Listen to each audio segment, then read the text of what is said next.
El jardín del descontento.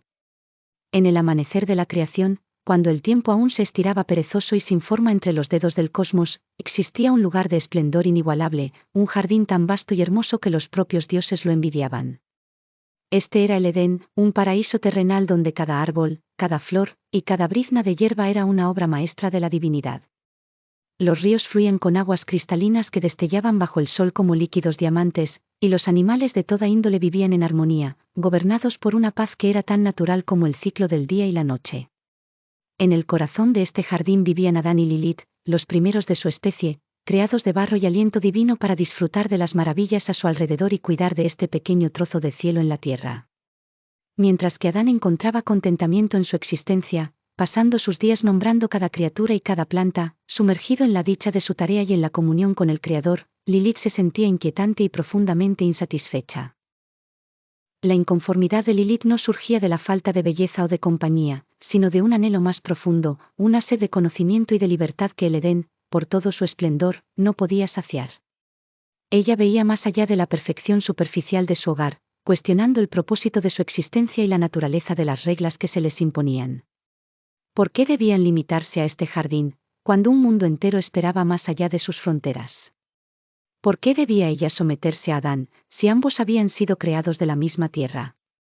Estas preguntas ardían en su mente como brasas incandescentes, impulsándola a explorar cada rincón del Edén en busca de respuestas. Sin embargo, lo que encontraba solo servía para alimentar su descontento.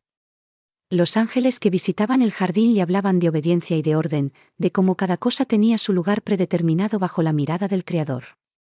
Pero para Lilith, estas no eran respuestas sino cadenas, restricciones a su espíritu indomable que ansiaba volar libre. La tensión entre Lilith y Adán crecía día a día.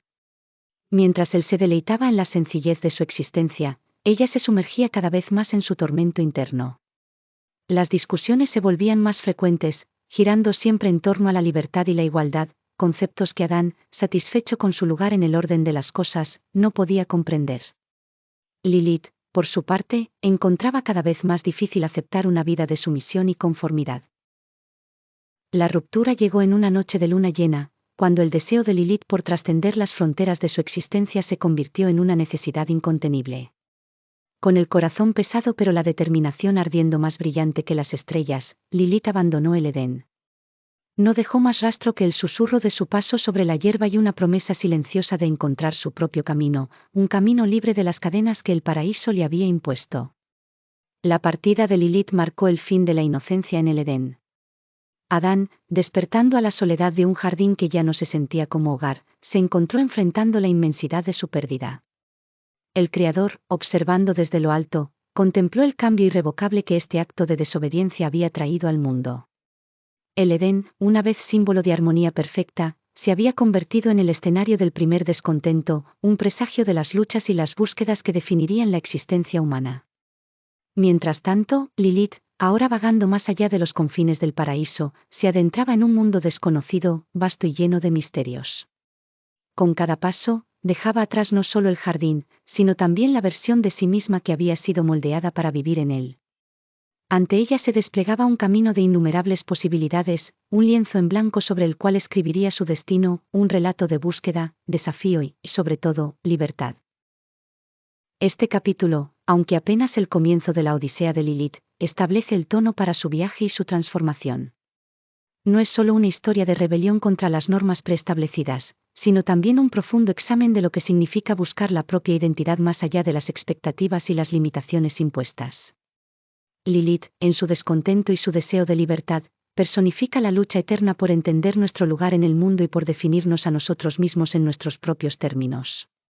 A través de su viaje, exploramos no solo la naturaleza de la libertad y la autonomía, sino también las complejidades del deseo, la soledad y el coraje necesario para dejar atrás lo conocido en pos de lo que podría ser.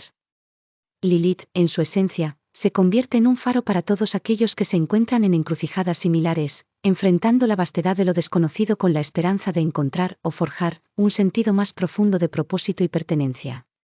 El jardín del descontento no es solo un lugar físico, sino también un estado del ser, una encrucijada de caminos donde lo que somos se encuentra con lo que podríamos llegar a ser.